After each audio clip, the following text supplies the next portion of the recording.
बोलिए जोर से। बहुत बढ़िया, एक बार और कहिए, राधे राधे।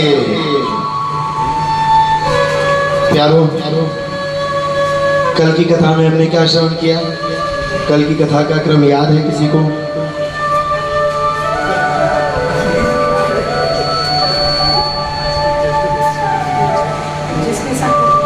कल तक हमने और आपने कथा यहाँ तक सुनी थी कि भगवान पृथ्वी छोड़कर चले गए थे।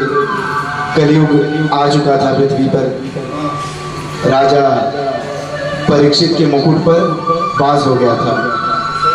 परीक्षित ने 4 स्थान दिए, कहे वहाँ जाओ जहाँ अधर्म हो, हिंसा, जहाँ स्त्री गमन हो, जहाँ जुआ हो, जहाँ मदिरापान हो।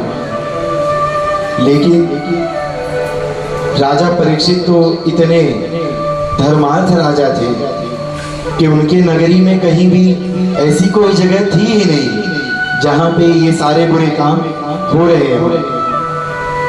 देखिए, इतने धर्मार्थ राजा थे, इतने प्रतापी थे कि ऐसी कोई जगह ही नहीं बची थी जहां ये सारे काम हो रहे हो।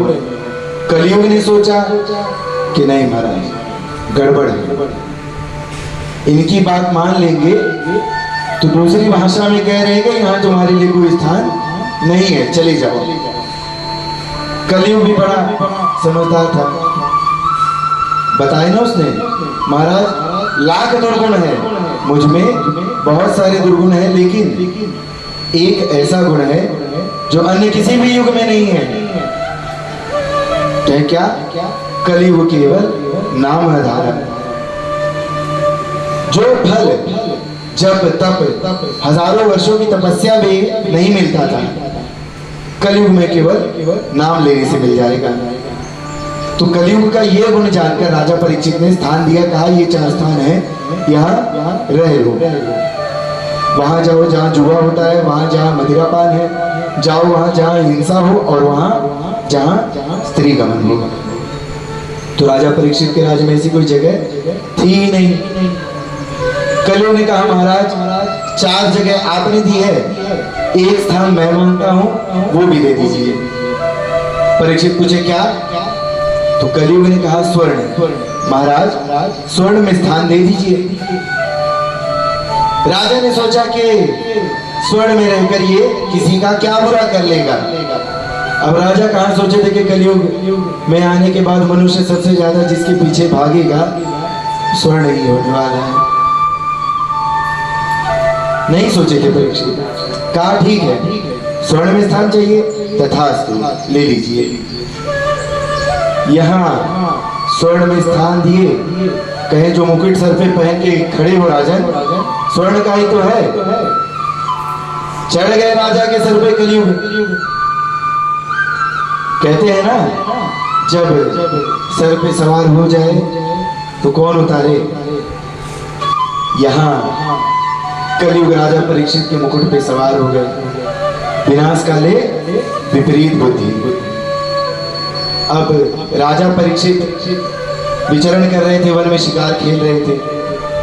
बड़े प्यासे हुए राजा, कहीं कि हम पानी पी ले। तो पानी की तलाश में राजा समीग ऋषि के आश्रम जा पहुंचा, उनकी कुटिया में जा पहुंचा। राजा ने आवाज लगाई कि हमें कोई पानी पिला दो। लेकिन देखिए महाराज, ऋषि तो तपस्या में लीन थे। अब बात कर रहे हैं जब द्वापर युग की, तो मानिए ऐसे ऋषि होते हैं चाहे प्रलय ही क्यों ना आ जाए लेकिन तपस्या भंग नहीं होने देंगे।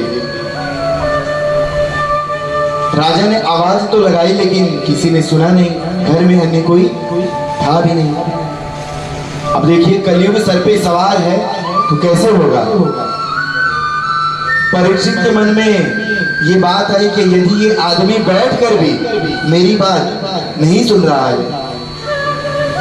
मरा हुआ सर्प ले जाके उनके गले में डाल दिया।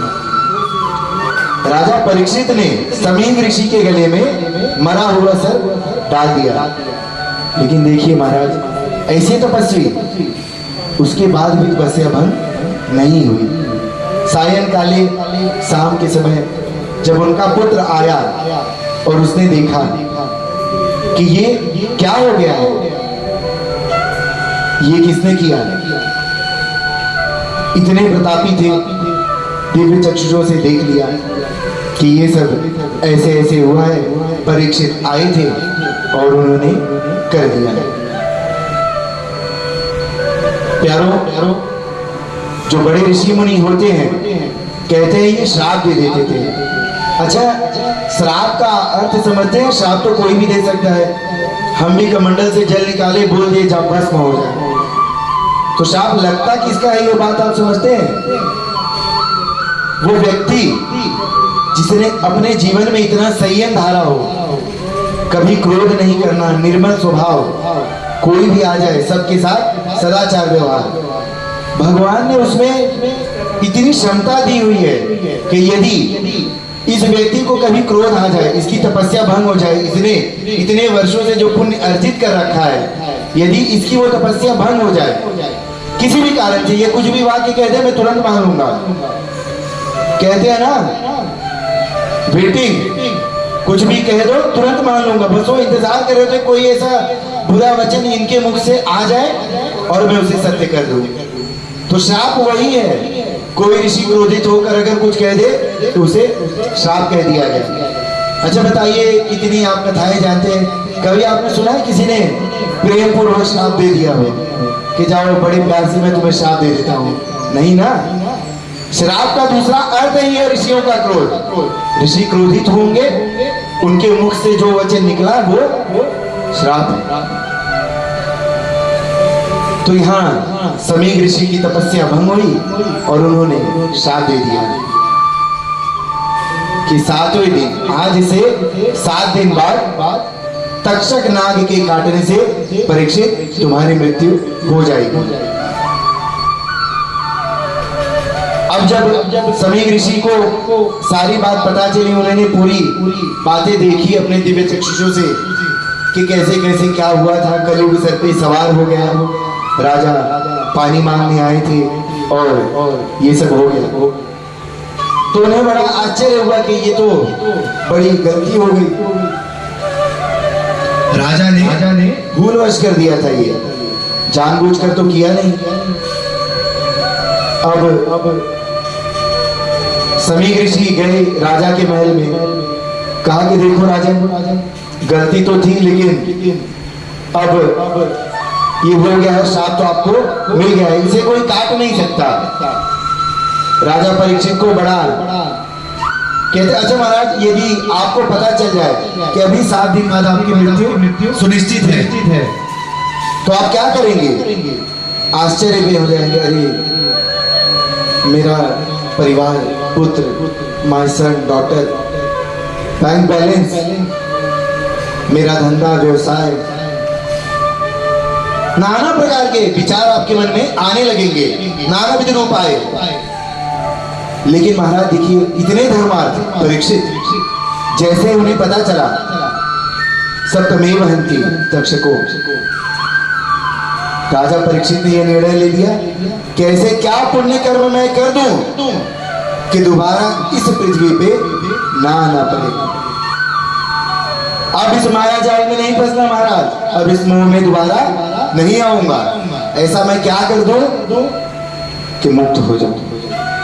समीर ऋषि से पूछे गए, हमें तो इतना ज्ञान नहीं है, लेकिन आप गंगा तट चले जाइए, गंगा तट जाएंगे तो वहां अनेक ऋषि पड़े हैं, अनेक विद्वान पड़े हैं, उनकी महिमा से, उनकी कृपा से आपको जरूर कुछ ना कुछ उपाय मिल जाएगा। अब परीक्षित को जैसे ही ये बात पता चली, एक क्षण भी विलंब नहीं किया, अपना 1 सेकंड भी वेस्ट नहीं किया, ना परिवार, न पुत्र, न राज्य, न धन धान इत्यादि कुछ नहीं, सबका त्याग कर चले गए गंगा तट। जब गंगा तक पहुंचे, बहुत सारे ऋषि मौजूद थे वहां। पूछा, ये महाराज, जिसकी 7 दिन में मृत्यु होने वाली हो, उसे क्या करना चाहिए बताइए। इतनी छोटी बात नहीं है कि कोई भी बता देता महाराज, इतनी छोटी बात नहीं है। मुक्त होना इस भव बंधन से, इस माया नगरी से इतनी छोटी बात नहीं है। ऋषियों के पास जवाब ही नहीं था कि इसका क्या उत्तर दूं मैं तुम्हें परीक्षित। लेकिन सूर्य कोटि, सैकड़ों सूर्य के समान जिनका ज्ञान था, जिनका तेज था, ऐसे संत, अनंत संत महाराज श्री सुखदेव जी वहां मौजूद थे। सुखदेव जी ने कहा, हे राजन, तुम्हारे प्रश्नों का उत्तर है मेरे पास, लेकिन इससे पहले तुम मुझे बताओ कि परीक्षित इतना धर्मा, इतना पुण्यात्मा कोई कैसे हो सकता है? कहे क्यों महाराज? कहे कि ये जो तुम प्रश्न कर रहे हो ये तुम्हारे अकेले के लिए नहीं है, ये अनंत काल तक जीवों के कल्याण के लिए कहा जाएगा। कह रहे बड़े होशियार हो परीक्षित, अंत के 7 दिन बचे हैं लेकिन धर्म नहीं छूट रहा है। कितना पुण्य कर दो, कितना पुण्य कर दो, धन्य हो परीक्षित, तुम धन्य हो। मैं कैसे? बोले आदमी अपने अंत समय में, एक मानव ये पूछ सकता है, महाराज मेरा कल्याण कैसे हो, मेरा परिवार, मेरा पुत्र, मेरा घर संसार व्यवसाय सारी चीजें। लेकिन नहीं, परीक्षित क्या पूछे कि महाराज जो मनुष्य, ये नहीं कि मैं, जो मनुष्य 7 दिन में मरने वाला हो, जिसकी मृत्यु निश्चित हो, उसे क्या करना चाहिए कि वो मुक्त हो जाए?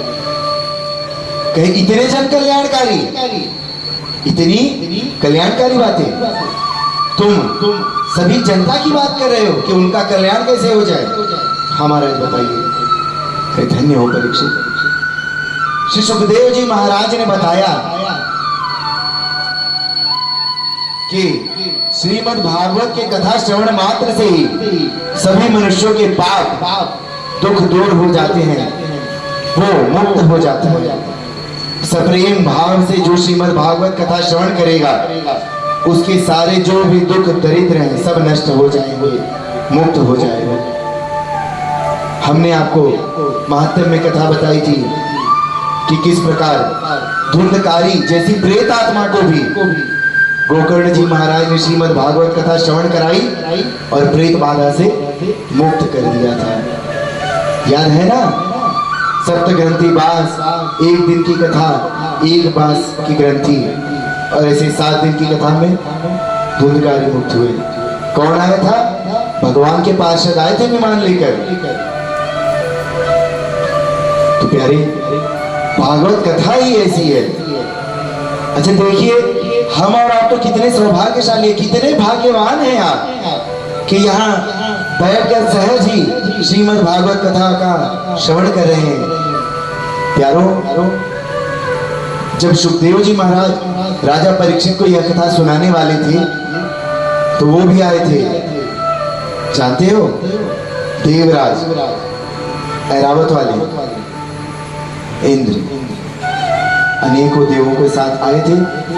कहते हैं महाराज परीक्षित को यह कथा मत सुनाओ, ये हमें सुना दो। परीक्षित 7 दिन में मरने वाला है, नहीं मरेगा, हम अमृत देंगे, अमर हो जाएगा परीक्षित। देखिए क्या मूल्य है इस कथा की। अमृत देने को तैयार हो गए देवराज, कहें अमृत ले लो इस कथा के बदले, ये कथा हमें सुना दो। लेकिन अब देखिए इस कथा का महत्व क्या कह रहे हैं सुखदेव जी। क्या अमृत, इतनी छोटी सी चीज, इस कथा का तो कोई मूल्य ही नहीं है। अमृत जैसी छोटी चीज के बदले में ये कथा सुना दो? नहीं इंद्र, तुम इस लायक नहीं हो कि तुम्हें ये कथा सुनाई जाए। देखिए देवराज इंद्र को भगा दिया।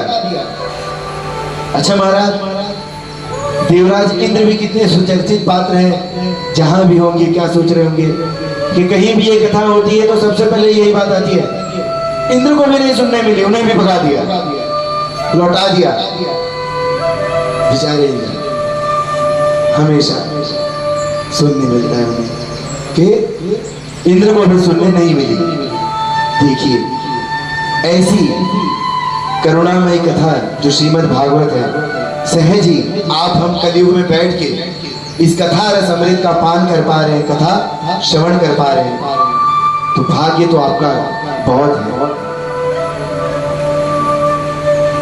श्रीमद् भागवत कथा श्री सुखदेव जी ने परीक्षित को सुनाई, और जैसे ही 7 दिन बीता, कथा समाप्त हुई, श्री सुखदेव जी महाराज भी मुक्त हो गए। प्यारो, भागवत कथा का फल ही ऐसा है, जो भी सुने, चिंतन करे मन में,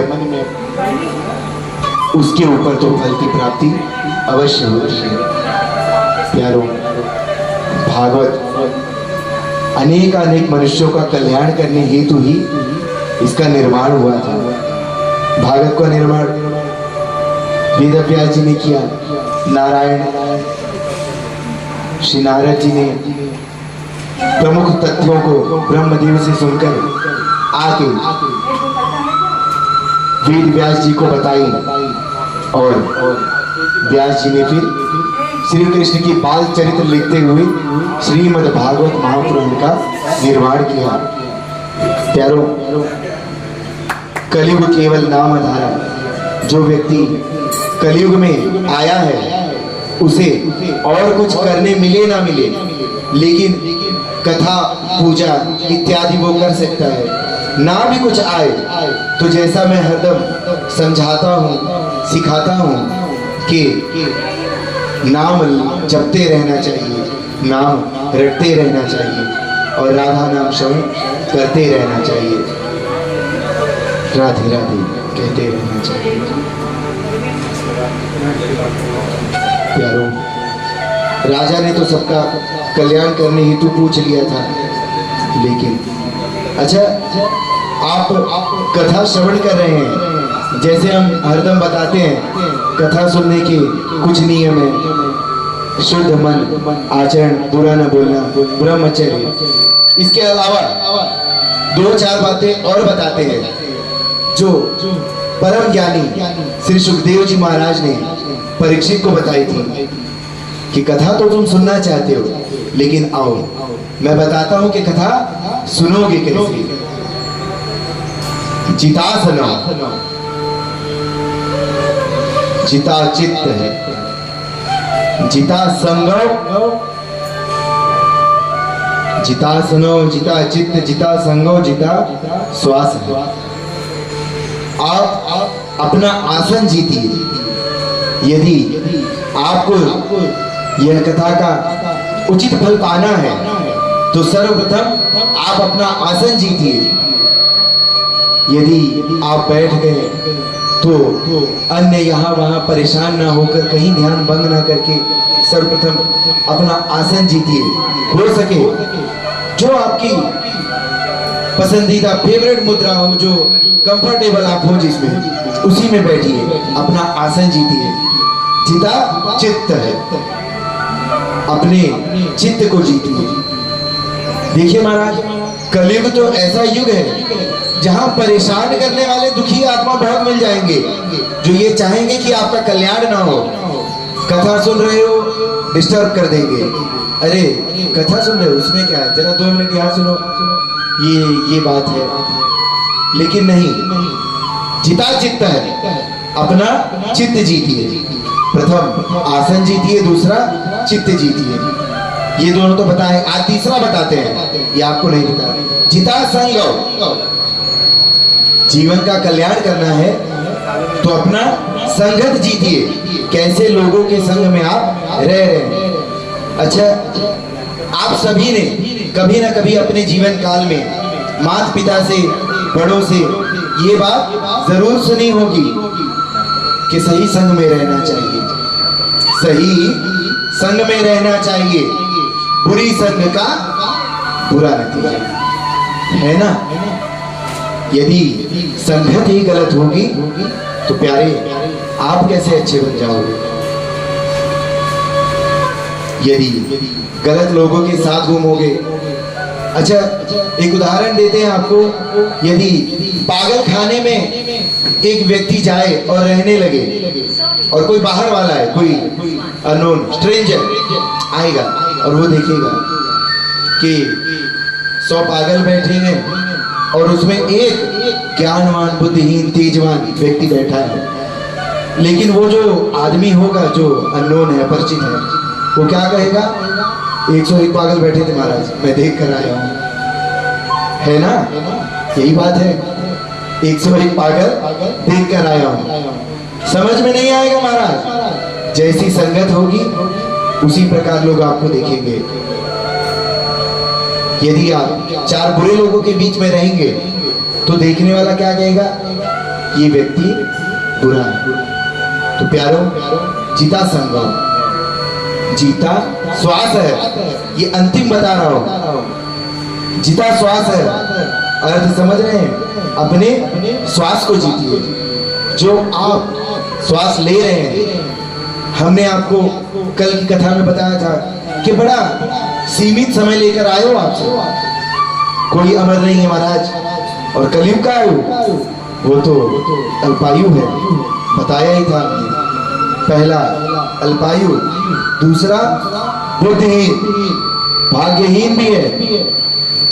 और इतने पे कमी नहीं थी, रोगी भी हो जाओ तो। इसीलिए तो कलयुग इतना दुर्गुणी है।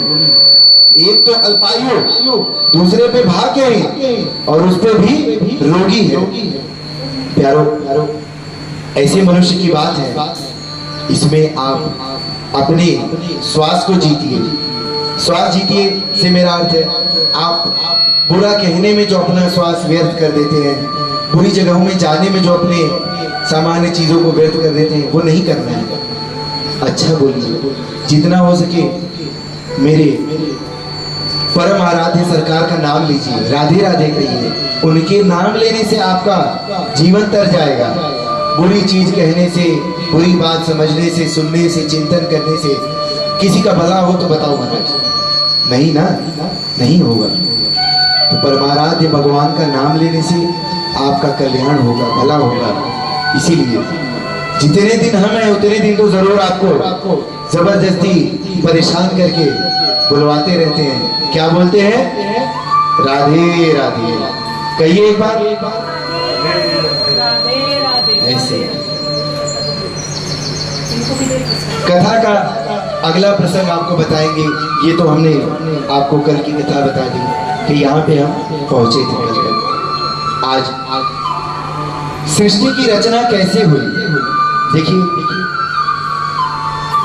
हमने भागवत प्रारंभ करने से पहले ही आपको एक बात बताई थी। क्या बात बताई थी?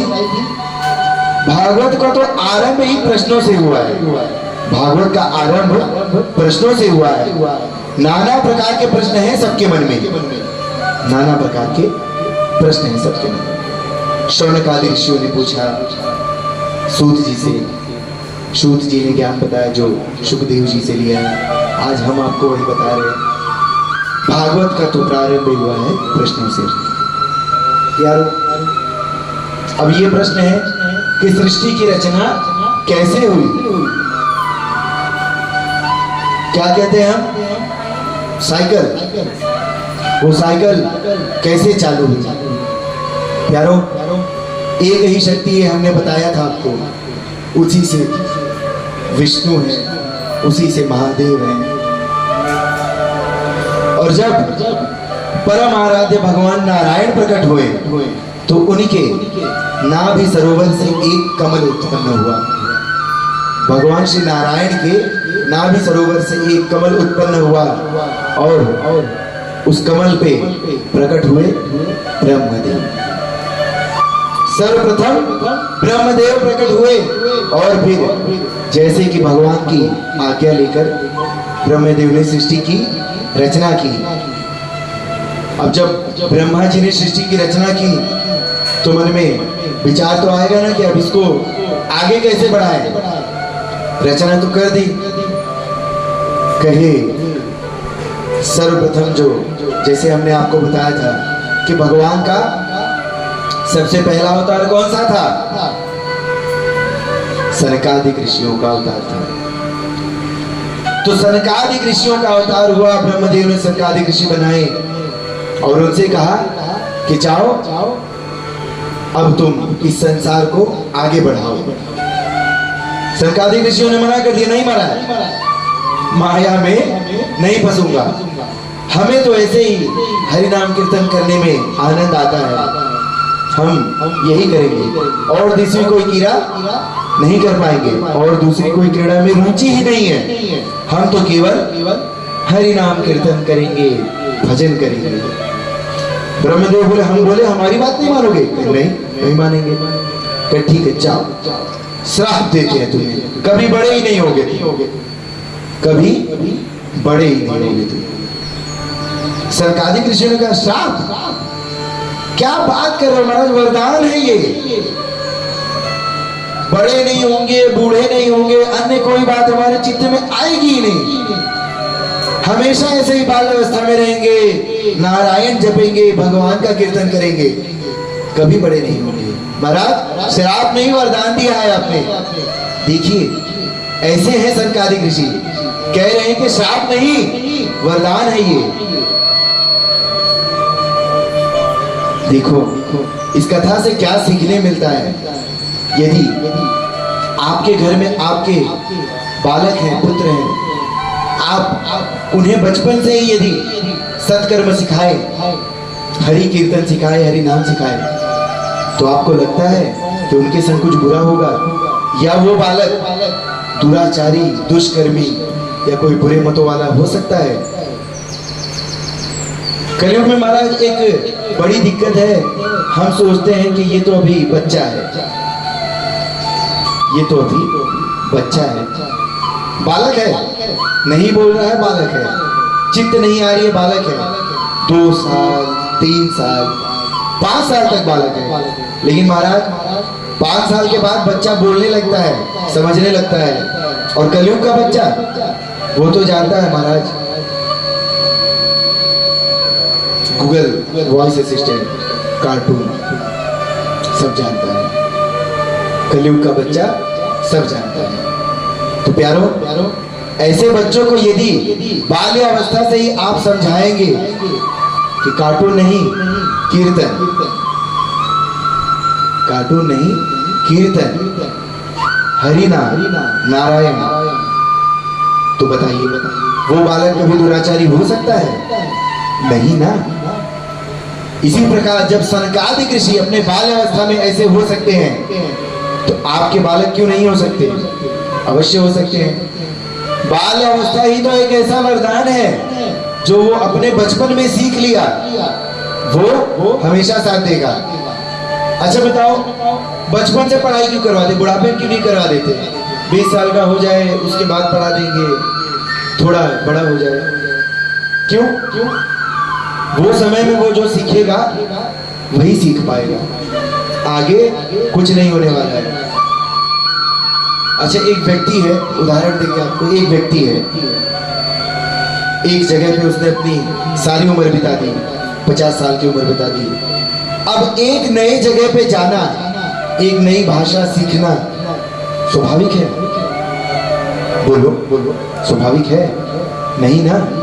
पहले तो वो सीख नहीं पाएगा, और दूसरा मन भी किया, कहेगा 10 साल तो और जीऊंगा, क्या जरूरत है सीखने की? सही बात है ना। तो प्यारो, जो बाल्यावस्था से सीख लिया वही साथ आएगा। बाकी यदि आप सोच लो कि बाद में महाराज कॉल यू लेटर, नहीं होने वाला। प्यारो, सत्कर्म बता रहे हैं, यदि जीवन सुधारना है, यदि चाहते हो कि पबजी वाला नहीं हरि नाम वाला बने, तो बचपन से समझाओ, वरना कुछ नहीं होने वाला। फिर कह देंगे बच्चा बुरा, नहीं, बच्चा क्या बुरा है? खुद तो समझाया नहीं, और गलती बालक की। बताइए, सबसे पहला गुरु कौन है? ना, खुद सिखाया नहीं और गलती बच्चे की। क्यों? आपको सिखाना था ना। तो प्यारो, मैं ये बताना चाहता हूं आपको, जैसे सनकादिक ऋषि इस श्राप को कहते हैं कि श्राप नहीं, वरदान है, हम हमेशा ऐसे ही हरि नाम कीर्तन करते रहेंगे, उसी प्रकार आप भी अपने बच्चों को, अपने बालकों को ये बात समझाइए कि बाल्यावस्था से ही हरे राम कृष्ण कृष्ण हरे हरे। एक अच्छी बात बताएंगे हम आपको, अपने घरों में ये नियम बना लीजिए। क्या बोलते हैं? Good morning, good night, good evening नहीं, बोलो राधे राधे। क्या कहना है? राधे राधे। प्यारे, सुबह उठ गए, गुड मॉर्निंग नहीं, राधे राधे। सोने जा रहे हो, माता प्रणाम, पिताजी प्रणाम, राधे राधे। बताइए, गुड मॉर्निंग ज्यादा अच्छा है या राधे राधे? ये जब आप उनके चित्त में डालेंगे तभी तो वो सीखेंगे। या सहज ही आप सोच रहे हैं कि उत्तरा के गर्भ से परीक्षित सब धर्म सीख कर आए थे, और सभी तो अभिमन्यु नहीं हो सकते। आधा चक्रव्यूह पेट में ही सीख ले, सिखाना पड़ेगा ना महाराज। और आधा ज्ञान विनाश का कारण, आधा ज्ञान हमेशा विनाश का कारण बनता है। प्यारों, अच्छी आदत खुद डालो और अपने परिवार में भी डालो, इससे तुम्हारा कल्याण होगा। यदि आप अपने बच्चों को भजन कीर्तन ना सिखाएं तो बालक जो है अंदर से कमजोर हो जाता है। अच्छा, सुना है आज के लोगों को, बड़े तो बड़े, जो वृद्ध हैं उनका हो तो समझ में आए, छोटा सा बच्चा कहता है, बड़ा फेमस वर्ड है डिप्रेशन। क्या कहता है? तो डिप्रेशन में गया। कहाँ गया? डिप्रेशन में। क्यों? महाराज जो नहीं मिली, मम्मी पापा मना कर, डिप्रेशन में गया। महाराज ये काम करना था, नहीं हुआ, कहाँ गया? डिप्रेशन में गया। कोई मन की इच्छा पूर्ति नहीं हुई, मुझे कहाँ जाएगा? डिप्रेशन में जाएगा। ऐसा क्यों है? क्योंकि वो अंदर से उतना शक्ति नहीं है उसमें, उतना स्ट्रांग नहीं है वो कि वो समझ पाता कि सही क्या गलत क्या। और कहाँ जाता है? डिप्रेशन में जाता है। प्यारों, यदि आप अपने बच्चों को ये बात सहज ही समझाएंगे कि नहीं, हरि नाम लो, दुख नहीं होता, राधे राधे बोलने से दुख डर जाते हैं, तो बच्चा जब दुखी होगा तो वहां नहीं जाएगा, मंदिर जाएगा, राधे राधे कहेगा, और डिप्रेशन में नहीं जाएगा, हंसते हुए लौट के आएगा। तो सोच लो, वहां भेजना है कि सरकार के धाम में भेजना है? दो रास्ते हैं, एक राधे राधे और दूसरा डिप्रेशन।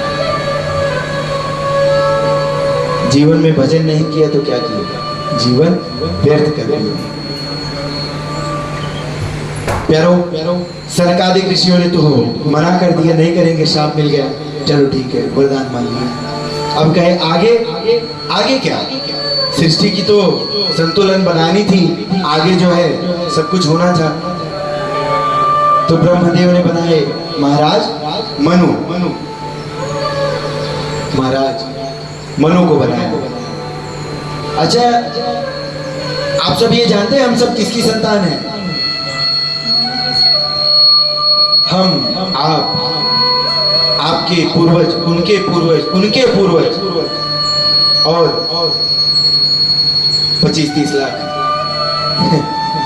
किसकी संतान है? सब मनु की संतान है। तो मनु बनाई, और उनकी पत्नी कौन? शतरूपा। कहें अब आप दोनों जो है इस क्रिया को आरंभ कीजिए और सृष्टि का फिर संतुलन बना रहेगा। महाराज मनु और शतरूपा देखिए। अच्छा, आप ये सोचिए, हम सब मनुष्य ही क्यों हैं? मनु की संतान है तो मनुष्य ही होंगे ना।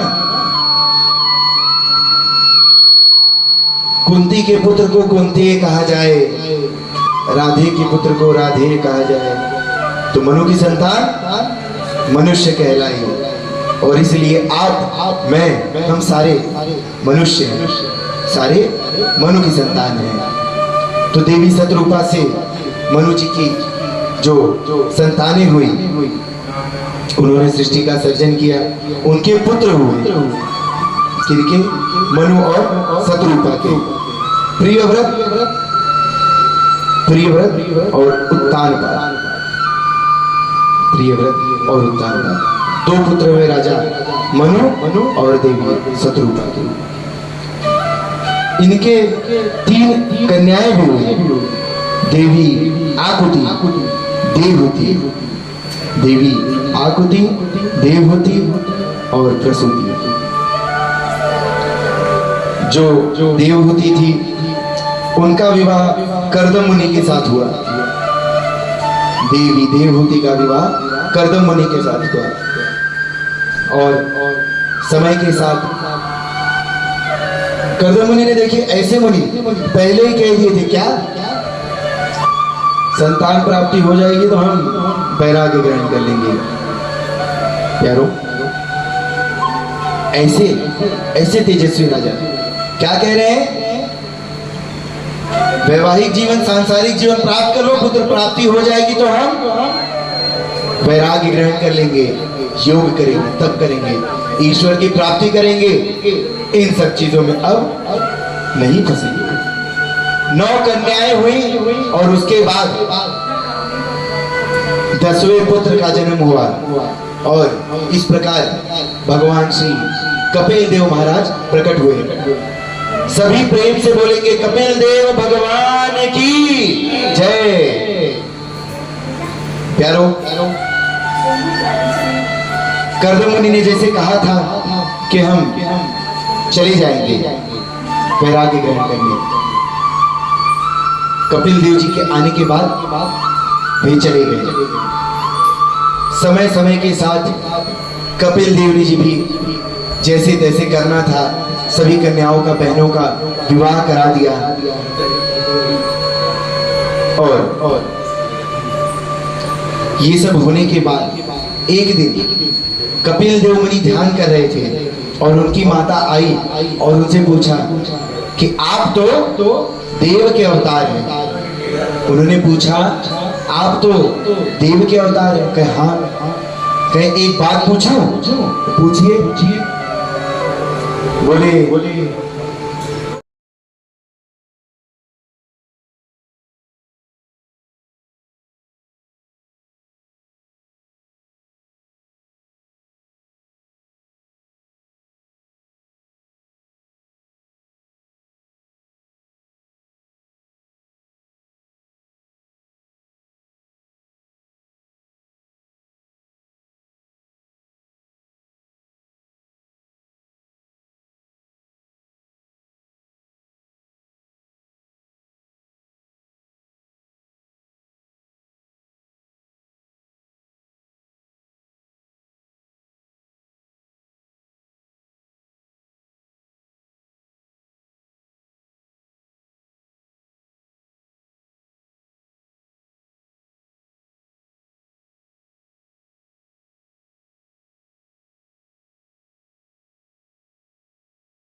कपिल देव महाराज।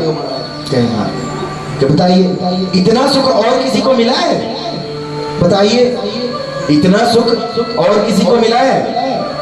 इतना अच्छा जीवन पैदा कहाँ हुई, विवाह किसके साथ हुआ? और महाराज, ऋषि ने कभी उनको किसी प्रकार की कमी नहीं दी, यथोचित सत्कार, बढ़िया जीवन व्यतीत किया। और फिर कपिल देव जैसे भगवान अवतार पुत्र प्राप्त हुए।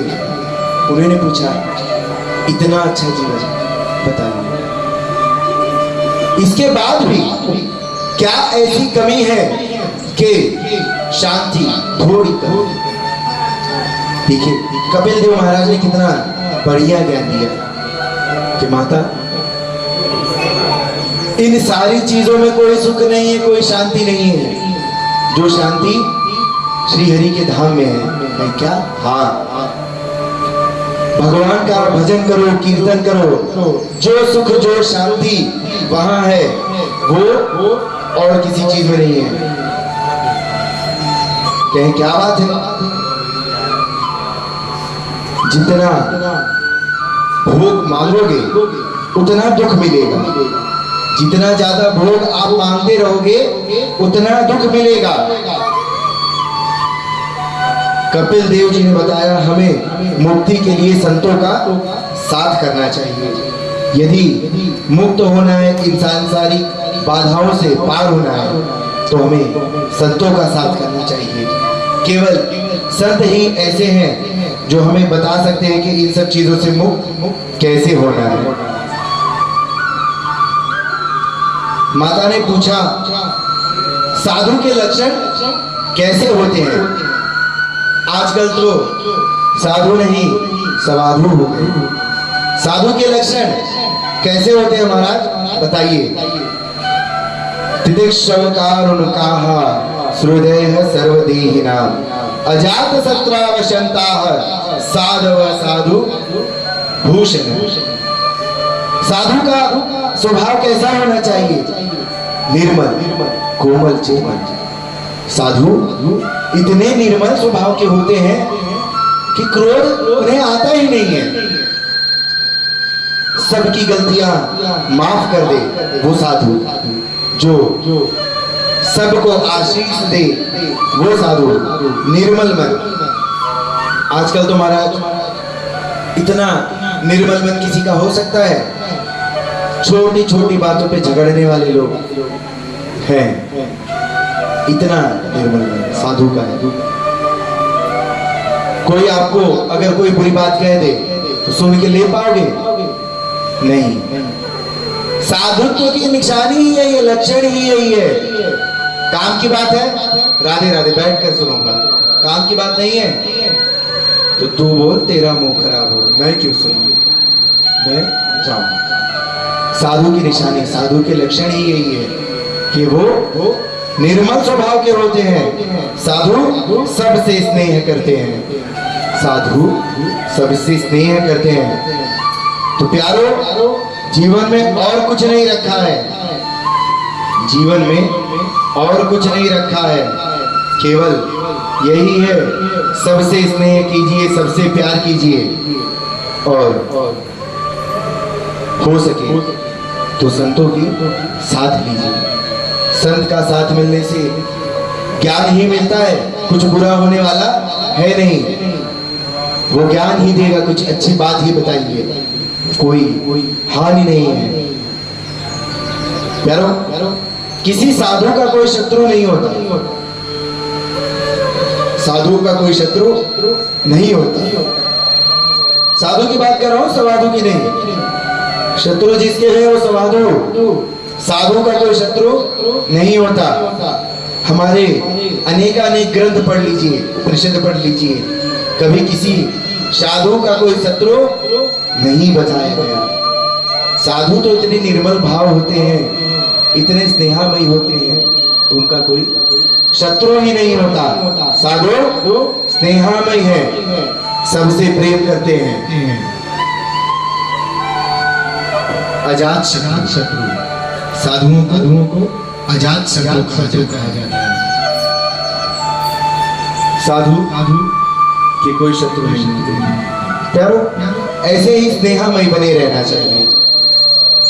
कपिल देव महाराज ने अपनी मां को यह कहा, आदमी को गृहस्थ में रहकर भी भगवान की भक्ति करनी चाहिए। आदमी को गृहस्थ में रहकर भी भगवान की भक्ति करनी चाहिए। कहे कैसे? कपिल देव महाराज ने अष्टांग योग बताया। कपिल देव महाराज ने अष्टांग योग बताया। क्या? यम नियम, आसन, प्राणायाम, प्रत्याहार, धारणा, ध्यान, समाधि, साधना। ये योग करने के नियम कैसे होते हैं? साधक को उचित स्थान देखकर ये करना चाहिए। अच्छे स्थान देखकर क्यों? यदि गलत स्थान पे होगे, अशुद्ध अपवित्र भूमि पर होगे, कर पाओगे? नहीं। प्यारो, भूमि का भी बहुत असर होता है, भूमि का भी बहुत असर होता है। यदि सही जगह पर ना हो, सही स्थान पर ना हो, तो असर होता है। इसी प्रकार कपिल देव महाराज ने भी बता दिया अष्टांग योग। भगवान की निष्काम भक्ति करनी चाहिए, भगवान का ध्यान नेत्र बंद करके करें, भगवान की निष्काम भक्ति करें, भगवान का ध्यान नेत्र बंद करके करें। प्यारो, जब आप भगवान का ध्यान करते हैं, यदि मैं किसी को कहूं कि दोनों आंखें बंद करो, श्री हरि के परम स्वरूप का ध्यान करो, तो कैसे ध्यान करते हैं? किसी के पास उचित क्रम है ही नहीं। भगवान को ध्यान करने का एक क्रम है। आंखें बंद करके सबसे पहले भगवान के तलवों का ध्यान किया जाता है। सबसे पहले भगवान के तलवों का ध्यान किया जाता है। तलवा समझते हैं महाराज? पैर के निचला हिस्सा। भगवान के जो तलवे हैं वो लाल रंग के हैं। भगवान के तलवे लाल रंग के हैं। पर आप तलवे हो गए, फिर उसके बाद नख चंद्रिका कहते हैं। नख चंद्रिका कहा गया है। जो नख है हमारे और आपके, भगवान के नख चंद्र के स्वरूप समान है। जैसे चांद होता है ना, ऐसे हम देखते हैं यहाँ पर हम। उसी प्रकार भगवान के जो नख है चंद्र के स्वरूप है, एकदम सफेद नख चंद्रिका। उसके बाद पैर के ऊपर का हिस्सा होता है ना, तलवे देख लिए, नख देख लिया, वो ऊपर का हिस्सा श्याम वर्ण का है। भगवान के पैर के ऊपर का हिस्सा। प्यारो, ऐसे भगवान का ध्यान करने के लिए वर्णन किया गया। अच्छा, आपको पता है भगवान के केवल चरणों का ही ध्यान आप इस प्रकार कर सकते हैं, जहां आपको संगम मिलता है त्रिवेणी का। त्रिवेणी संगम समझते हैं? गंगा, यमुना, सरस्वती, तीनों का संगम। ऐसे तो भगवान के पैर कि कैसे कि सरस्वती कभी देखी? जल्दी नहीं देखने मिलती। सरस्वती जल्दी देखने नहीं मिलती। वो लाल है, सरस्वती लाल है, वो भगवान के पौली है। अच्छा, भगवान के तलवे जल्दी देखने मिलते हैं? कहीं आपने देखे हो? ऐसा है कहीं? नहीं ना। तो सरस्वती जल्दी देखने नहीं मिलती। गंगा जो है वो नख चंद्र। गंगा एकदम सफेद, स्वच्छ, निर्मल नख चंद्र स्वरूप है। हर कोई दर्शन करे स्वच्छ हो जाए। कहते हैं सबसे पहले हम जब प्रणाम करते हैं तो अंगूठे जो नख होते हैं उन्हें ही छूते हैं, है ना? बोलो। तो गंगा जो है नख चंद्र समान है, और यमुना जो है वो श्याम वर्ण में है। यमुना जी का रंग श्याम वर्ण का है, पैर के ऊपर हिस्से का भाग। इसी प्रकार भगवान के तो चरणों में ही त्रिवेणी का संगम है। ऐसे भगवान के जब छटा का आप कल्पना करेंगे, ऐसी भगवान की जब आप छटा की कल्पना करेंगे तो प्यारे क्या बात होगी। और यदि आप भगवान का ध्यान करें और आपके ध्यान में भगवान अपने स्वरूप में आके मुस्कुरा दे, तो आपके भाग्य का तो वर्णन ही नहीं है। कितने भाग्यवान हैं आप जो भगवान आपके ध्यान में आके इस प्रकार मुस्कुरा दिए। भगवान से प्यारों कभी कुछ मांगना नहीं चाहिए। जब आप भगवान का ध्यान करते हैं तो भगवान से कभी कुछ मांगना नहीं चाहिए। क्यों? जितने संसारिक भोग आप मानते हैं उतना दुख बढ़ता है। अच्छा, एक बात बताऊंगा, महाराष्ट्र में अनेकानेक संत हैं। नामदेव, संत श्री नामदेव भी एक बड़े प्रसिद्ध संत हैं। इतने तेजस्वी थे, सीधा भगवान से बात करते थे। संत श्री नामदेव राका बाका पति पत्नी थे, भगवान के इतने भक्त थे। एक दिन नामदेव ने देखा कि ये नित्य प्रति जंगल में जाते हैं, लकड़ियां सविधा काट कर लाते हैं इकट्ठा करके, और उसे बेचकर जो प्राप्त हो उसमें खुद भी खाते थे और बाकी सबको भी खिलाते थे। एक अतिथि को तो अवश्य ही खिलाते थे। प्यारों, नामदेव जी ने कहा, हे भगवान, आपके ऐसे भक्त है तो आप इनके लिए कुछ करते क्यों नहीं है?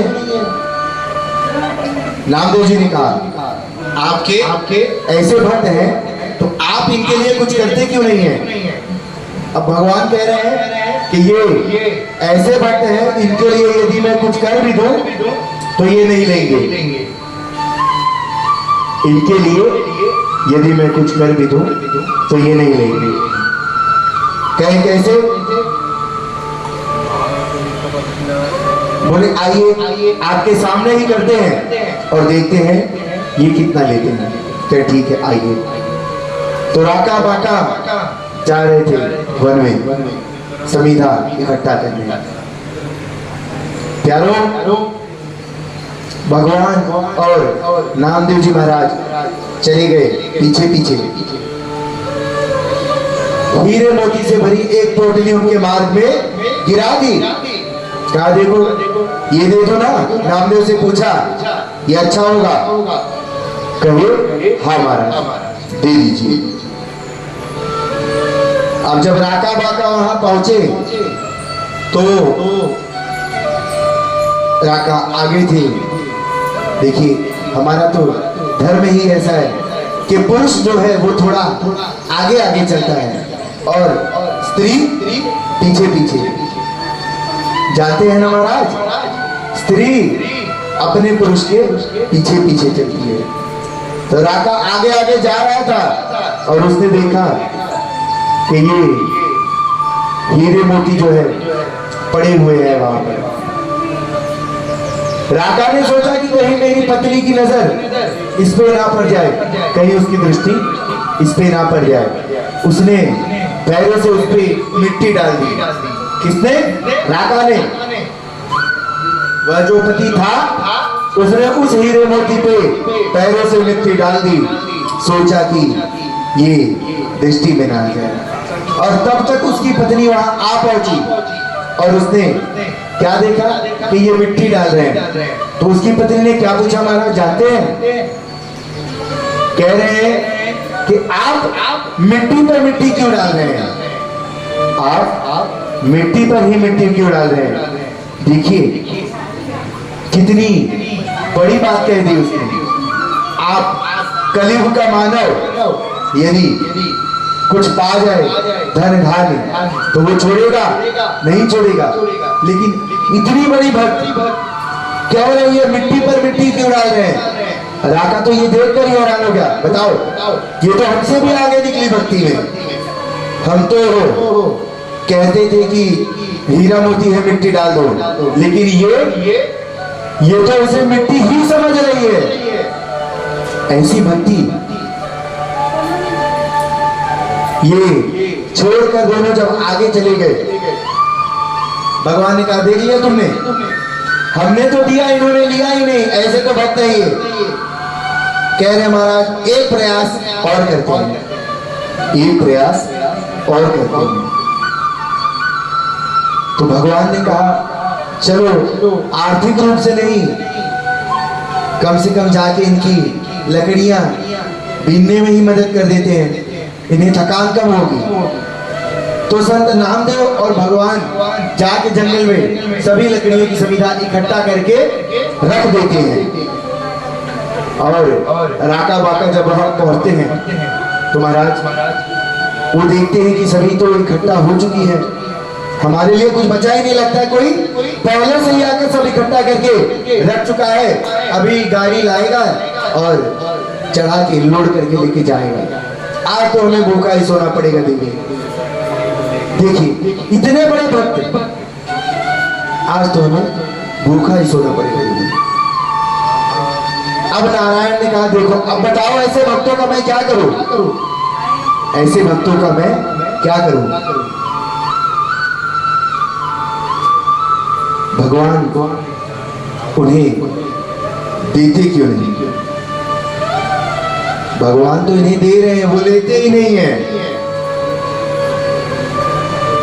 प्यारो भगवान से कभी मांगना नहीं चाहिए। अच्छा आपको एक बात बताऊंगा, एक होता है आप मांगते रहिए, जो उचित होगा भगवान देते रहते हैं, लेकिन जो ऐसा भक्त हो जाए भगवान उसे देने के लिए स्वयं ढूंढते हैं कि कैसे दे दूं, कहां दे दूं, क्या दे दूं। प्यारो भगवान ये अवसर सबको देते हैं, सब याद करो और कभी अवसर समझ के चिंतन कर लिया करो। इस संसार के मोह में मत फंसो, इस दुनिया के माया में मत फंसो, यह सब माया है। आपको मुक्त होना है तो श्री हरि का नाम लो, चिंतन करो। अब ये प्रसंग था कपिल देव महाराज का, कपिलोत्थान। अब आगे आपको सुनाएंगे हम ध्रुव चरित्र। महाराज ध्रुव जी को तो आप सुने ही होंगे, कहीं ना कहीं थोड़ी बहुत आप जानते होंगे। संसार में कोई किसी का नहीं है। उत्तानपाद महाराज की दो रानी थी, बड़ी रानी का नाम सुनीति और छोटी रानी का नाम सुरुचि। उत्तानपाद की दो रानी थी, दो विवाह हुई थी। अब जो बड़ी रानी थी वो थोड़ी दिखने में, समझ रहे हैं ना, और जो छोटी रानी थी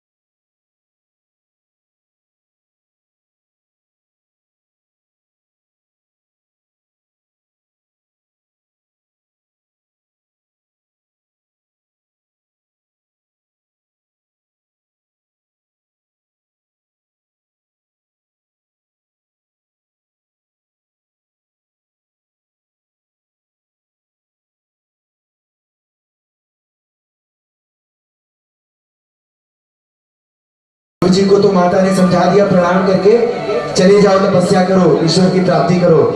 ध्रुव जी निकल आए, नारद आए, पूछे तपस्या कैसे करोगे? कह दिया पता नहीं। नारद ने बताया मैं तुम्हें 12 अक्षर का एक मंत्र बताता हूँ, इसी मंत्र का उच्चारण करना, ईश्वर की प्राप्ति हो जाए। प्यारो नारद जी ने ध्रुव को जो मंत्र बताया 12 अक्षर का, वो है ओम नमो भगवते वासुदेव। ओम नमो भगवते वासुदेवाय।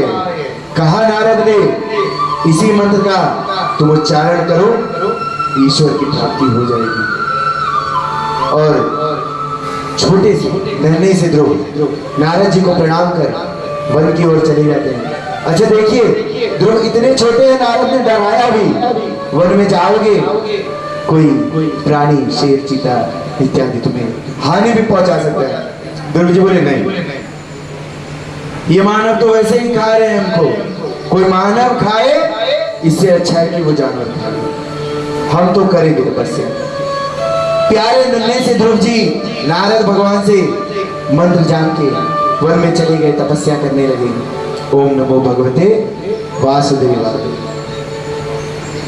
6 माह तपस्या की थी, 6 महीने तपस्या की थी। तब भगवान ने ध्रुव जी को दर्शन दिया। केवल 6 महीने। बताइए, ये उस समय की बात है जब हजारों लाखों वर्ष तपस्या करने के बाद भगवान दर्शन देते थे। लेकिन बाल्य अवस्था होती ही कुछ ऐसी है कि सच्चे मन से कर लो तो भगवान भी प्रसन्न हो जाते हैं। प्यारो, ध्रुव जी को भगवान ने दर्शन दिए। एक हाथ में शंख, चक्र, पद्म, गदा, वनमाला विभूषित चतुर्भुज रूप में दर्शन दिया, नारायणी स्वरूप। अब नन्हे से ध्रुव जी हैरान हो गए। सोचिए, इस वक्त ध्रुव जी की अवस्था 6 वर्ष की है। एक नन्हा सा बालक ईश्वर की प्राप्ति कर लिया।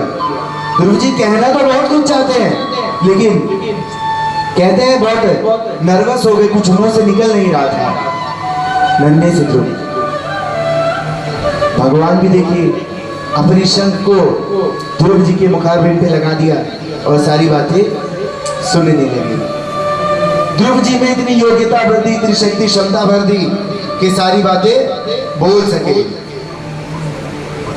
अब ध्रुव जी ने सारी बातें कह सुनाई। ऐसी ऐसी बात है। भगवान ने कहा ध्रुव जी को कि मांगो वरदान। हाँ, कि मांगो वरदान, क्या चाहिए? ध्रुव जी ने कहा भगवान, पहले तो मैंने सोचा था कि बहुत कुछ मांगूंगा, अपने पिता से भी बड़ा राज्य मांगूंगा, सुख शांति परिवार, बहुत कुछ मांगूंगा। लेकिन अब आपके दर्शन होने के बाद कुछ नहीं चाहिए भगवान, आपकी भक्ति चाहिए। कहे क्या? कहे हाँ, आपकी भक्ति चाहिए। अब भगवान भी थोड़ी सोच में आ गए। देखिए प्यारो, धन दौलत ऐश्वर्य आप जो भी मांग ले, राज सिंहासन इत्यादि सब कुछ दे देते हैं भगवान। भक्ति बड़ी अमूल्य है। अभी कथा में बताया था ना आपको कि भगवान भक्त के पीछे पीछे जा रहे थे कि तू ले ले, वो ले नहीं रहा था। भक्ति ऐसी होती है, भगवान को भी पीछे पीछे बुला ले। प्यारो, ध्रुव जी ने भक्ति मांगी। भक्ति देने का अर्थ होता है कि भगवान हरदम उसके साथ रहेंगे। कभी ऐसा कोई समय ना आ जाए कि इसे मेरी जरूरत पड़े और मैं वहां न हूं। ऐसी है भगवान की भक्ति। ध्रुव ने मांगा, मुझे बस भक्ति चाहिए और कुछ नहीं चाहिए। भगवान ने कहा तथास्तु। ध्रुव जी को भक्ति का वरदान तो दिया और कहा और सुनो, जब तक तुम यहाँ जियोगे इस राज का राजा भी बनोगे, ये राज्य करोगे। और जब तुम मेरे धाम आओगे, जब तुम मेरे धाम आओगे तो तुम विष्णु लोक में भी मैं तुम्हारे लिए बना दूंगा, तुम ही राज करोगे। बताइए, इतने बड़े भाग्य। 6 वर्ष का बालक ध्रुव 6 वर्ष के हैं और इतने बड़े भाग्य। कह दिया कि जब हमारे धाम आओगे तो विष्णु लोक पर भी तुम ही राज करोगे। और विष्णु लोक आज ध्रुव लोक। बताइए, इतने सौभाग्यशाली ध्रुव जी महाराज। और प्यारो, इसी प्रकार ध्रुव जी ने राज किया। ध्रुव जी के ही वंशज में जन्म लिया था एक राजा ने।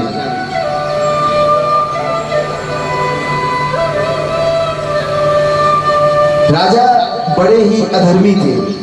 उनका नाम ही था राजा वैन। ध्रुव जी के वंशज में वो राजा थे, उनका नाम ही था राजा वैन। इतने अधर्मी, बोले धर्म का कोई कार्य नहीं करेगा, पूजा पाठ इत्यादि कोई नहीं करेगा।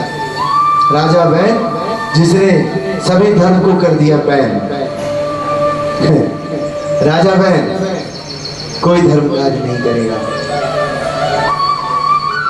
अनेक संतों ने उन्हें समझाया कि नहीं राजन, ये गलत है, ये गलत है, ऐसा मत करो। राजा ने संतों को ही बुरा भला समझा दिया, कह दिया। अब संत जो संत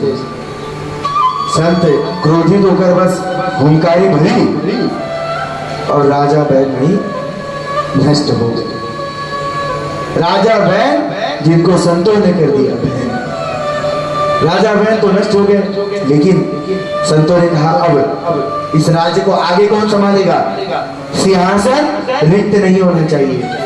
तो संतों ने राजा की जो शरीर थी मृत, उसका मंथन किया। मंथन करने पे राजा पृथु प्रकट हुए, भगवान पृथु प्रकट हुए। बोलिए भगवान से पृथु की जय। राजा पृथु प्रकट हुए, तब उन्हें राजा बना दिया गया। बड़े बढ़िया राजा थे, धर्मार्थ थे, सारे कार्य एकदम करते थे। अच्छा महाराज, आप एक बात जानते हैं, जो धर्म की रक्षा नहीं करता, धर्म उसकी रक्षा नहीं करता। जो धर्म को हानि पहुंचाता है, धर्म उसे मिटा देता है। गीता में कहा है, धर्म एव हतो हन्ति, धर्मो रक्षति रक्षितः, तस्मात् धर्मो न हन्तव्यो, मान धर्मो हतो हतो। जो धर्म की रक्षा नहीं करता, धर्म उसकी रक्षा नहीं करता। धर्म के विरुद्ध जाने वाले को धर्म मिटा देता है। और जो धर्म के मार्ग पर चले, सत्कर्मी हो, धर्म उसे हमेशा बचा ही लेता है। प्यारो, राजा पृथु हुए जो राज कर रहे थे। एक बार राजा पृथु जो है अश्वमेध यज्ञ करा रहे थे। अश्वमेध यज्ञ समझते हैं ना, यज्ञ का शुरू छोड़ दो, सब जगह विचरण के आएगा, मतलब अब हमारे सामने कोई और लड़ने योग्य है नहीं, सम्राट। तो अश्वमेध यज्ञ चल रहा था, यज्ञ का अश्व विचरण कर रहा था, और तभी देवराज, वही ऐरावत वाले, उन्हें यज्ञ का अश्व ही चुरा लिया, बांध लिया। राजा पृथु क्रोधित हुए, कहने लिखा धनुष बाण, आज तो ये खेल ही समाप्त कर देंगे, इनको आज समझा के आएंगे। जो ये हर बार जा के सबको परेशान करते हैं, आज यही एक बार चलाएंगे और इनका खेल ही समाप्त। और महाराज बता रहे हैं, जो प्रकार राजा पृथु गुस्साए थे, एक बाण का अनुसंधान कर लेते तो ही इंद्र समाप्त हो जाते, वही इंद्र समाप्त हो जाते। संतों ने देखा, अरे बाप रे, ये का है। संत आ गए और बोले, नहीं नहीं नहीं, ये मत करना, ये कर दोगे तो कैसे चलेगा, ब्रह्मदेव आए।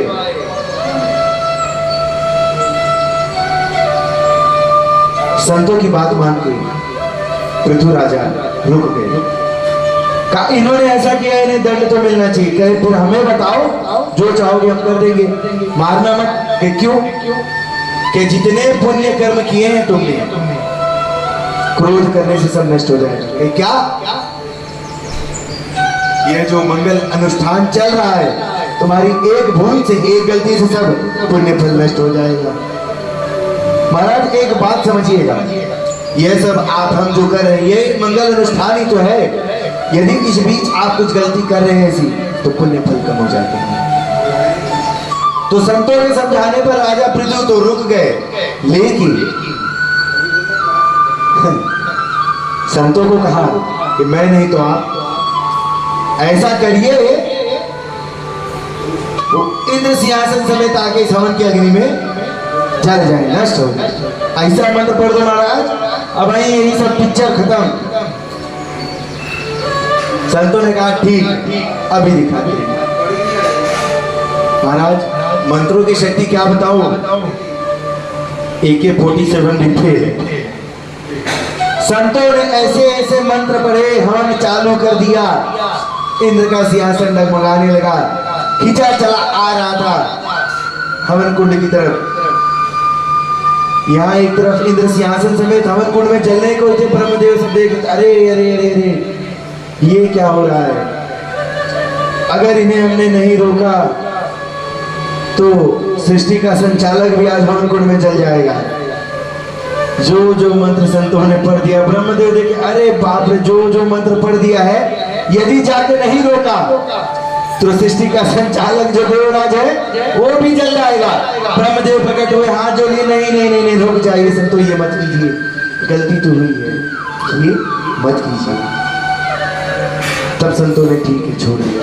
इंद्रदेव बेचारे बच गए, राजा पृथ्वी भी मान गए। मंत्रों की पावर कम मत समझना महाराज, जो मंत्र पढ़ के ब्रह्मदेव डर गए। जो प्रकार का मंत्र पढ़ा है महाराज, अब इंद्रदेव सिंहासन समेत यही जल के भस्म हो गए, सारी खेला यही समाप्त। ब्रह्मदेव के आग्रह पे सब शांत हो गए, सबने त्याग दिया और राजा पृथु छोड़ दिया। महाराज, राजा पृथु के वंश में एक राजा हुए। अच्छा, एक कथा बताएंगे हम राजा पृथु की। एक बार राजा पृथु के दर सनकादिक ऋषि आए थे। सनकादिक ऋषि समझते हैं ना महाराज, सनक, सनातन, सनंदन और सनत कुमार। सनकादिक ऋषि राजा पृथु के दरबार आए थे। उन्होंने राजा पृथु को कुछ उपदेश दिया। देखिए महाराज, संत आपके द्वार आए, इससे बड़े भाग्य की कोई बात होती ही नहीं है। राजा पृथु को उपदेश दिया। राजा पृथु ने कहा मैं इसके बदले आपको कुछ तो दूंगा दक्षिणा। संत को कहा नहीं नहीं, हमें नहीं चाहिए। संतों ने, सनकादिक ऋषियों ने कहा हमें नहीं चाहिए। पृथु ने कहा नहीं दूंगा महाराज। वैसे ये आपके उपदेश के बराबर नहीं, आपके ज्ञान के बराबर नहीं है, उसके मुकाबले नहीं दे रहा हूं, लेकिन मेरी इच्छा है, भावना है, मैं दूंगा। तुरंत राजा पृथु ने पानी लिया, संकल्प कर लिया ये पूरा राज्य में आपको दूंगा। देख रहे हैं महाराज, पूरे राज्य का संकल्प कर दिया, सब दे दूंगा, कुछ नहीं चाहिए। हम आपको बताए ना, कलयुग में केवल धर्म का एकमात्र चरण बचा है, कौन सा? दान। इतने बड़े दान। राजा पृथु ने कहा, संकल्प कर दिया महाराज, हमें कृपा पात्र समझकर ये स्वीकार कर लीजिए। सनकादिक ऋषियों ने कहा ठीक है, हमें दान कर दिए? कहे हाँ सब। ठीक है, अब ये सब हमारा हुआ? कहे हाँ सब आपका। बोले तुम कौन? बोले आपके सेवक। हमारे सेवक? ठीक है, जो बोलेंगे मानोगे? कहे हाँ मानेंगे। तो ठीक है, ये जो राज्य है जो तुमने हमें दिया है, अब आज से तुम ही इसे चलाओगे, लेकिन राजा बन के नहीं, सेवक बन के। राजा पृथु को क्या कहा सनकादिक ऋषियों ने? ये राज्य तुम ही चलाओगे, लेकिन सेवक बन के। अपने मन में ये बात याद रखना कि ये मेरा नहीं, ये मैंने दान कर दिया, ये उनका राज है, मैं तो सिर्फ सेवा कर रहा हूं। देख रहे हैं महाराज, साधु संत ऋषि, उन्हें ये सब कुछ नहीं चाहिए, ऐश्वर्य, दान के पात्र हैं, उन्होंने तो सब लौटा दिया। आपको ही जीवन का एक बहुमूल्य ज्ञान दीजिए। अब राजा पृथु को क्या समझाए? राजा बन के नहीं, सेवक बन के संभालो। बहुमूल्य ज्ञान ही तो है, और क्या है ये? बताइए, ऐसे तो संत होते हैं। खैर, ये तो राजा पृथु की मूल्य कथा थी। अब इसके बाद हम आपको प्रियव्रतोत्थान सुनाएंगे। प्रियव्रतोत्थान, जो प्रियव्रत थे। प्रियव्रत कौन? मनु की दो संतान, प्रियव्रत और उत्तानपाद, ठीक है ना? तो जो प्रियव्रत थे, बड़े स्वाभिमानी थे, बड़े धार्मिक इंसान थे, बड़े धार्मिक मनुष्य थे। किसी प्रकार का अधर्म नहीं करना, भजन कीर्तन, उनका तो मानो ऐसा मानना था विवाह भी नहीं करेंगे। जाओ, नहीं करेंगे। क्या करेंगे? भगवान की भक्ति करेंगे, भजन करेंगे, विवाह वो नहीं करेंगे। हटाओ महाराज, कौन दुनिया के जंजाल में फंसे। उनके चरण में जो सुख है वो घर में कर, वो टीवी, बच्चे, क्या कहें, डॉटर, सन का। भगवान की भक्ति करेंगे, भजन करेंगे, लेकिन धर्मार्थ है ना, आज्ञाकारी बड़े थे। माता पिता ने कहा विवाह कर लो, कहे ठीक है कर लेंगे, माता पिता की बात नहीं टालेंगे। कलयुग में बच्चों के लिए सबसे बड़ी बात है, माता पिता यदि तुम्हारा बुरा भी चाहते हैं तो मान जाओ, कोई बात मान जाओ। अच्छा महाराज, किसी के माता पिता ऐसे हैं जो बुरा चाहते हैं कि इसका बुरा हो जाए, नहीं ना, तो मान जाओ, जो माता पिता कहे आंख बंद करके मान जाओ। प्रियव्रत भी मान गए, चलो ठीक विवाह कर लेंगे। और उन्हीं के वंश में ऋषभ देव जी का जन्म हुआ। बोलिए ऋषभ देव भगवान की जय। ऋषभ देव भगवान ऐसे धर्मार्थ थे, उन्होंने इतने चक्रवर्ती सम्राट थे, पूरे राज्य को त्याग कर वन में चले गए। ऋषभ देव भगवान सब त्याग के वन में चले गए। और कैसे? निर्वस्त्र। कैसे? निर्वस्त्र। ऋषभ देव भगवान वन में जा रहे थे, एक तो निर्वस्त्र थे और दूसरा मुंह में पत्थर भर लिया। पत्थर काय को भर लिया? बोले एक तो हम निर्वस्त्र हैं, समाज स्वीकार नहीं करेगा, जाते जाते जो बुरा भला बोले, बहुतों ने तो धूल मारी, पत्थर मारे, कहे मैं जा रहा हूँ ठीक है, हाथ से भले में प्रतिक्रिया ना करूंगा, जीभा पे कंट्रोल किसी का नहीं है महाराज। पत्थर भर लिए, बोले ना मुंह खुलेगी ना कुछ बोलूंगा। कलयुग में किसी को अपनी जीभा पे संयम है, कंट्रोल है, कुछ भी बोल देते हैं। कलयुग में कहते गाली नहीं बकनी चाहिए, फ्लो फ्लो निकल गए। कैसा कैसा फ्लो फ्लो, मुंह तुम्हारा, जुबान तुम्हारा फ्लो फ्लो में निकल गया। ऋषभ देव भगवान मुंह में पत्थर भर लिए, कहे वो सब मुझे मारेंगे बोलेंगे लेकिन मैं कुछ प्रतिक्रिया नहीं दूंगा। और ऐसे भगवान से ही तो जैन धर्म का उत्पत्ति हुई। ऋषभ देव भगवान से ही जैन धर्म उत्पन्न हुआ।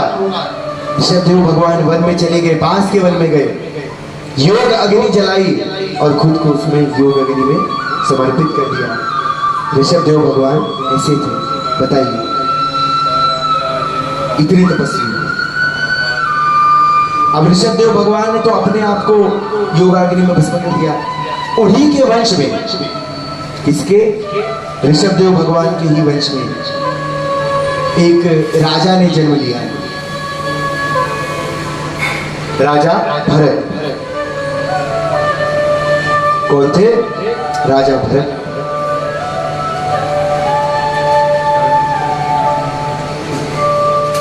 प्यारे, आज साइंस कह देता है कि क्या पिछला जन्म क्या अगला जन्म, साइंस है कितना 0.264 ग्राम कम हो जाए आत्मा निकल गई, तो यही है ना साइंस। कुछ ग्राम है, इतना जानकार नहीं होगा, कुछ ग्राम है। साइंस कहता है पिछला जन्म तो कुछ होता ही नहीं है। अरे पिछला जन्म नहीं तो तू कहां से आया? पिछला जन्म लिया, कुछ बुरा किया, इसीलिए तो फिर आया, इसीलिए तो भोग रहे हो, इसीलिए तो कष्ट है। पिछला जन्म है, इसीलिए सब है। महाराज भरत जी के 3 जन्म की कथा है भागवत। मैं नहीं कह रहा हूं, भागवत में लिखा है। जो महाराज भरत थे, अच्छा देखिए, इतनी योग जप तप करते हैं हम, क्यों करते हैं? भगवान मुक्त करें। कहे कोई एक भक्त होता है, एक जगह हम कथा करा रहे थे, हमें वो याद है, बड़ा बढ़िया प्रसंग है। आए बोले महाराज दुनिया का सारा दुख हमको ही मिलना था। बोले मतलब समझ नहीं पाए तुम्हारी बात। तो महाराज हम जितने दुखी हैं ना, बता रहे किसी को उतना दुख नहीं मिला। क्या बात कर रहे हो? क्या हाँ, किसी को उतना दुख मिला ही नहीं। ऐसी बात? क्या हाँ, तो सारा दुख हमको मिला था। अब कहे कर्मों का फल तो मिलता ही है प्यारे, शायद तुमने पिछले जन्म में कुछ किया ही नहीं। कहते अभी क्या करते हो तुम? जब फैक्ट्री है, काय की फैक्ट्री? एक केमिकल की फैक्ट्री। ठीक है, क्या करते हो महाराज? समझ रहे हो ना, थोड़ा 19-20 करके मार्केट में चला के थोड़ा थोड़ा थोड़ा माने लोगों को हानि भी तो हो रही है महाराज। पापी पेट का सवाल है। थोड़ा थोड़ा कहीं ये जो तुमने बताई सारा दुख हमको मिल रहा है, ये थोड़े थोड़े। अच्छा है कि थोड़ा किया, ज्यादा कर देता तो शायद मुझे बता भी नहीं पाता कि महाराज सारा दुख मुझे ही मिल रहा है। अच्छा है कि थोड़ा किया, ज्यादा कर देता तो मुझे बता भी नहीं पाता कि सारा दुख भगवान मुझे। कैसी बात है इसमें? सारे संसार का दुख महाराज मुझे ही मिला है। कर्म भी तो खराब है, सारे संसार को तकलीफ तू दे रहा है। कह रहा है थोड़ा थोड़ा है ना, इसीलिए बता पा रहे हो। ज्यादा होता तो बता भी नहीं पाते। ऐसे भी है जो बता नहीं पाते, उनकी तकलीफें पड़े बता नहीं पाते। थोड़ा प्यारे, जो कर्म किया है वो तो भोगना ही पड़ेगा। हमसे पूछो भगवान बता दीजिए कि हम मुक्त कैसे हो जाए? बोले मुक्त? हाँ। बोले आखिरी बार पूजा कब किए थे? महाराज मेरा लड़का है 22 साल का, 23 साल का, और हमारी शादी हुई थी ना महाराज, तो शादी में कथा सुनते हैं, किए थे। हमें याद है महाराज सब कैसे होता है। क्या बात करो, याद है तुम्हें? हमारा सब याद है। बोले तभी इतना सुखी है तू, तभी इतना सुखी है तू। ना कभी हरि का नाम लिया, ना कभी भजन किया। सुख कहां से आए? सुख कहां से आए? ना कभी हरि नाम लिया, ना भजन किया, सुख कहां से आए? बता महाराज, कुछ तो बताइए। कह प्यारे, कलियुग केवल नाम आधारा, सिर्फ हरि नाम संकीर्तन से ही सुख मिलेगा, सिर्फ राधे राधे कहने से सुख मिलेगा, और दूसरा कोई साधन नहीं है।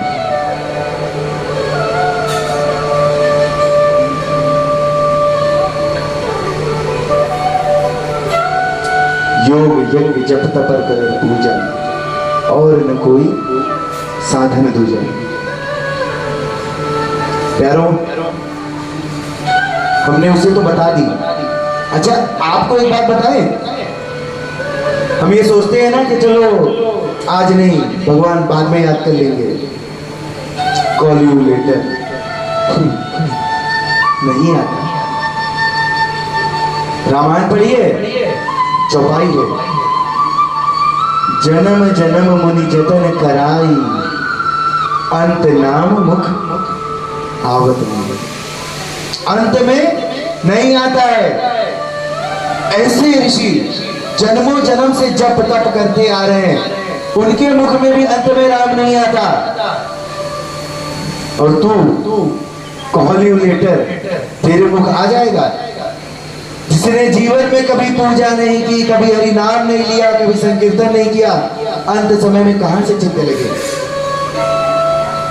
बड़े सेठ थे, अंतिम समय चल रहा था, क्या क्या याद किए?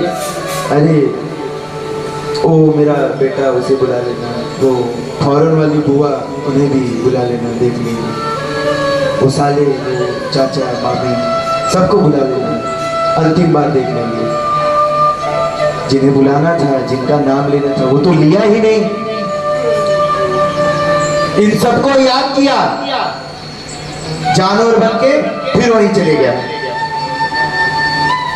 जिन सबको तूने याद किया, जानवर बन के फिर उन्हीं सबके बीच में चला आया, चित्त वहीं अटक गया। यदि मेरे हरि को याद कर लिया होता तो उनके दरबार में नहीं चले जाता। इसीलिए कहते हैं ना महाराज, हरि नाम लेना चाहिए। तो तुरंत नहीं आता, कभी नाम लिया ही नहीं, जीवन भर उल्टा सीधा बोला और तुम्हें राम राम आएगा, बोलो आएगा, नहीं आएगा ना।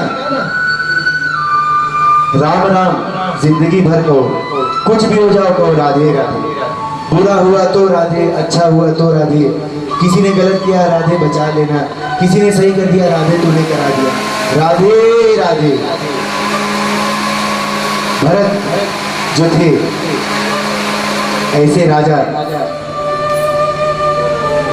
एक समय आने के बाद उन्होंने कहा मैं इन सब चीजों का त्याग करके जाऊंगा वन में। देखिए महाराज, वन में जाके ब्रह्मचर्य का पालन करने लगे, सभी योग इत्यादि करने लगे, और ऐसे फंसे एक मृग में, उन्हें एक मृग का बच्चा मिल गया। उन्होंने वो मृग के बच्चे को पाल लिया, कहा इसकी सेवा करूंगा, वन में अकेले रहता हूं, मन लगा रहेगा। उस मृग के बच्चे का लालन पालन किया, बड़ा कर दिया। बाद में मृग का एक झुंड आया और उसने सोचा कि ये तो अपना नहीं है, वो अपने हैं। वो मृग चला गया अपने झुंड के साथ महाराज, लेकिन भरत का तो मन उसमें अटक गया। उसी मृग को याद करते करते भरत ने अपने प्राण छोड़ दिए। अब क्या होगा, बोली सब जब तब करके क्या मतलब, अंत में कहा मन अटक गया, मृग में अटक गया, दोबारा जन्म लिया। कैसे? मृग के रूप, सारे कर्म किए फिर मरे। लेकिन अब उन्हें सब याद था पिछले जन्म का कि कैसे कैसे मन अटक गया था। बड़ी प्रार्थना की भगवान से, कहा एक जन्म, केवल एक जन्म, और एक जन्म दे दीजिए, मैं सारे कर्म सुधार लूंगा। भगवान ने कहा तथास्तु। एक जन्म फिर से लिया, एक ब्राह्मण के घर पे जन्म लिया, एक ब्राह्मण के घर पे जन्म लिया। इस जन्म में भी उनका नाम भरत ही था, लेकिन अब कोई गलती नहीं। इतने ज्ञानी तेजवान होने के बाद भी कहीं बोलते नहीं थे, कहीं बोल दूंगा किसी चीज में अटक गया, अब नहीं फंसूंगा महाराज, पिछली बारी तो गलती हो गई, इस बारी नहीं करूंगा, कुछ नहीं बोलना। लोगों ने तुम्हें बुरा भला कर रहे तो कुछ बोलते ही नहीं, इन्हें तो कुछ फर्क नहीं पड़ता है। लेकिन इस बार उन्होंने कुछ नहीं बोला, केवल हरि नाम कीर्तन करते रह गए, और अंत समय में उन्होंने भी ईश्वर की प्राप्ति कर ली। प्यारों, जो हरि नाम कीर्तन करे, भगवान का ध्यान करे, आचना करे, उसे ही तो मुक्ति मिलती है।